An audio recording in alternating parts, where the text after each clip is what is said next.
Hello guys, एक बार फिर से एक नई कविता के साथ। रामधारी सिंह दिनकर मेरे फेवरेट कवि, और शायद आप में से भी बहुत सारे लोगों को की कविताएं जो वो लिखते थे सिर्फ कविताएं नहीं होती थी बल्कि एक तरह की सच्चाई होती थी उनमें। तो एक और बहुत सुंदर कविता उनकी लिखी हुई, गगन का चाँद। रात यूँ कहने लगा मुझसे गगन का चाँद, रात यूँ कहने लगा मुझसे गगन का चाँद, आदमी भी क्या अनोखा जीव होता है, उलझने अपनी बताकर आप ही फंसता और फिर बेचैन हो न जागता न सोता है।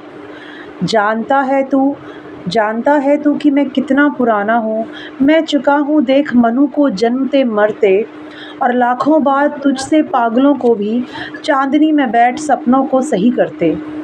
आदमी का स्वप्न है वह बुलबुला जल का, आज उठता और कल फूट जाता है, किंतु फिर भी धन्य आदमी ही तो बुलबुलों से खेलता कविता बनाता है। मैं न बोला किंतु मेरी रागिनी बोली, देख फिर से चाँद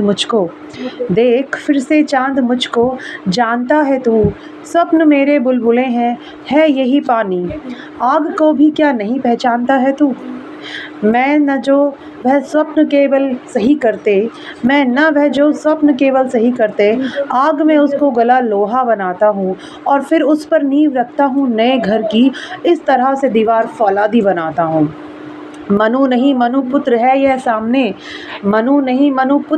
सामने, जिसकी कल्पना की जीभ में भी धार होती है। नाम ही होते विचारों के नहीं केवल स्वप्न के भी हाथ में तलवार होती है।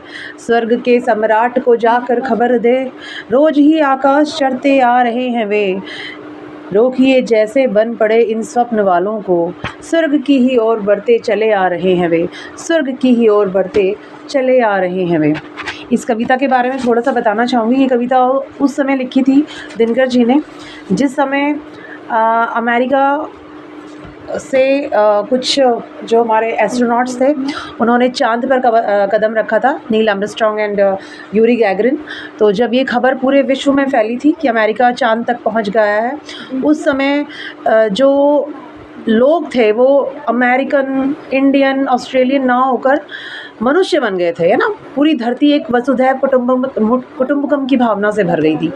तो उस समय हर एक मनुष्य अपने आप को बहुत ज़्यादा गौरवान्वित महसूस कर रहा था कि इंसान ने चांद पर कदम रख दिया है। उस समय ये नहीं था कि अमेरिका ने चांद पर कदम, बल्कि इंसानों ने चांद पर कदम रखा है।